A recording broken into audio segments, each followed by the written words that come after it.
ګوره ما خو ډېره دنیا کتلې وه، ډېره دنیا مې کتلې وه، خو د عمران خان غوندې لیډر او د هغه د سپورټرانو غوندې ډیټرمنټ باشهامته خلک مې نه وکتلي.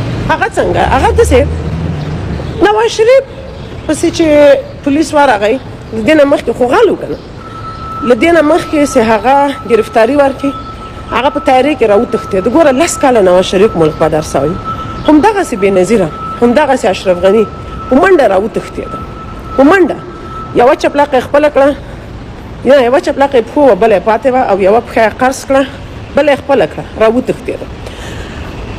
او له اشرف غني نه مخکې د هغه سپورټران کابینه راتښتېدلې وه، دا عطا محمد نور و، دا دوستم و، دا فضلي و، دا محب و، دا ټول غله. په دې غله یې پښتو کې یوه خبره ده وایي چې غل نه ډارن پڅې، او چې غل نه له پاچا مه ډارېږه، او خپله چې پاچا نه او غل نه نو بیا له رعایا نه مه ډارېږه. نو دغه ده چې د خلکو زور د خدای زور ده او حق یې ګټي. نن عمران خان راخلاص و، او دغه یو څو ترجمانان چې په امریکا کې دي چې وایي چې موږ ډېر افتخار کوو چې موږ ترجمانان یو. صحیح ده، افتخار کوي، د امریکا خدمت هم کړی، کورم آباد، مننه، تشکري. خو خبره داسې ده دوستانو که نه، خبره داسې ده چې زه وبښه زه ډېره مصروفه م یم، دلته راغلی م، کارونه مې ډېر دي، خو بیا هم زه تاسو ته میسجونه پرېږدم.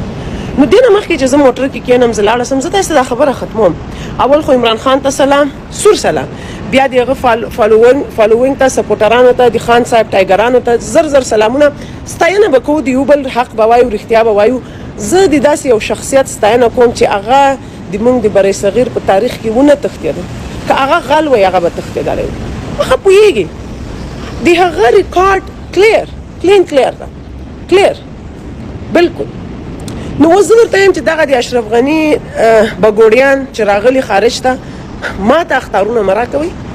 دوی دا وایي چې اول خو ما امریکایانو ته ادرسونه ورکول، د بېګناه د مسلمانانو په مسجدو به دوی او په مدرسو په حافظانو به دوی بمونه وراچول، او اوس دوی وایي چې نه بیا هم نه پرېږدو. خو راغلی ترجمانیان یې موکړه، امریکا ته راغلی، خپل ټرکونه هم چلوي.